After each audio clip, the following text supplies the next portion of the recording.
அன்பிற்குரிய சோதனைகளே, கடந்த சில வருடங்களாக இந்தியாவிலே பெண்களுக்கு எதிரான பாலியல் குற்றங்கள் அதிகரித்து வருவதை நம்ம பார்த்து வருகிறோம்.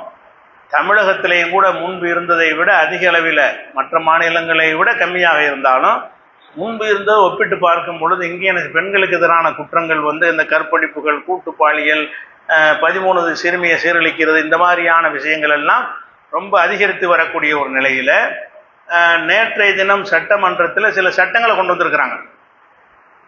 என்ன சட்டம் கொண்டு வந்திருக்காங்கன்னு கேட்டால், அதாவது பெண்களை பாலியல் பலாத்காரஞ்ச மரண தண்டனை, பெண்களை பின்தொடர்ந்து சென்றால் 5 வருஷம் தண்டனை, கூட்டு பாலியல் செஞ்சால் இத்தனை வருஷம் தண்டனைன்னு பெரிய பயங்கரமான தண்டனை பட்டியலை போட்டு இந்த நேரத்தில் உள்ள மக்கள் உணர்வு ஆஃப் பண்ணுவதற்காக என்ன செய்கிறாங்க, ஒரு சட்டத்தை கொண்டு வர்றாங்க, மரண தண்டனை கொண்டு வர்றாங்க.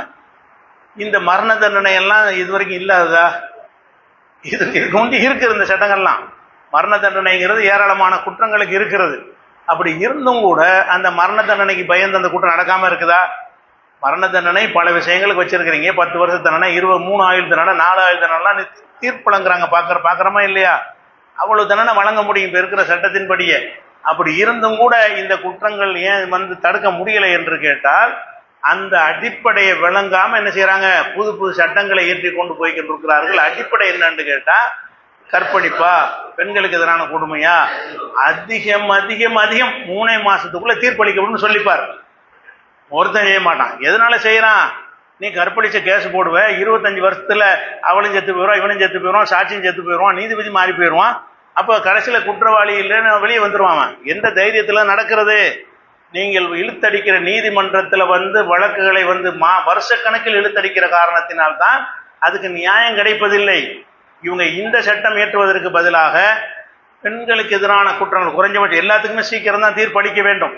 சைனாவுலாம் அதுக்கு ஒரு காலக்கெடு வச்சிருக்கிறான், ஒவ்வொருத்தையும் ஒரு நாளைக்குள்ள தீர்ப்பளிக்கணும்னு. அப்போ அது மாதிரி ஒரு 3 மாதத்துக்குள்ளே தீர்ப்பளிக்க வேண்டும். அப்பீல் போகிறதா இருந்தால் 1 மாதத்துக்குள்ளே முடிச்சிடணும்.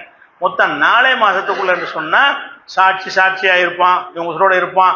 இவங்க என்ன செய்கிறாங்க, இந்த வழக்கை நடத்திக்கிட்டு போகும்போது, இந்த வழக்கு போடும்போது இங்கே உள்ள அதிகாரி ஒருத்தனா இருப்பானா, 10 வருஷம் ஆயிரும். 7 இன்ஸ்பெக்டர் மாறிடுவான். அவனுக்கு வழக்கில் தூரம் தெரியாது, தலைப்பும் தெரியாது, நின்று வருவான். வழங்குதா? வக்கீல் மாறிடுவான், நீதிபதி மாறிடுவான். கடைசியில் அந்த சாட்சியாக இருந்தவனு மறந்துடுவான். அந்த நேரத்தில் கோபம் இருக்கும். பிறகு நாளனும் என்னத்துக்கு போட்டு அவனை மாட்டி ஒன்று இல்லைங்க யான்று மாற்றி பேசிடுவான். அந்த 3 மாதத்துக்குள்ளேயே வழங்கினா மட்டும்தான் என்ன செய்ய முடியும், சரியான தீர்ப்பு வழங்க முடியும். அப்போ இப்படியெல்லாம் இந்த நாடகம் போடக்கூடிய சட்டங்கள் கொண்டு வருவதற்கு பதிலாக குறைந்த காலத்தில் தீர்ப்பளிக்கப்படும் மட்டும் சொல்லு. சட்டம்ல தண்டனை கொண்டு வர வேணாம், இருக்கிற தண்டனை போதும். இருக்கிற தண்டனையில் மரண தண்டனை கொடுக்கலாம். அப்போ எல்லா விதமான தண்டனைக்கு வழி இருக்கும் பொழுது நீங்கள் குறைந்த கால 3 மாதத்தில் இதை நாங்கள் சிறப்பு நீதிமன்றம் அமைத்து உடனே தீர்ப்பளிச்சிருவோம் அப்படின்னு மாத்திரம் கொண்டு வந்தால்தான் இது ஒழியுமே தவிர, அப்படி இல்லாத வரைக்கும் இவங்க கொலைக்கு மரண தண்டனை தானே செய்யுது. கொலை ஒழிஞ்சிச்சா? மரண தண்டனைக்கு பயந்து கொலை செய்யாமல் இருக்கிறான். அவனுக்கு தெரியும் கொலை செய்ய ஏட்டில் தான் இருக்க மரண தண்டனை, எனக்கு எப்படி தருவாங்க, நான் தான் மிரட்டிடுவானே, அதை சாட்சியெல்லாம் செத்து போயிடுவானே, சாட்சியெல்லாம் அப்படின்னு நினைத்து கொண்டு தானே போய்கிட்டு இருக்கான். 25 வருஷம் எல்லாம் மாறி போயிருமே.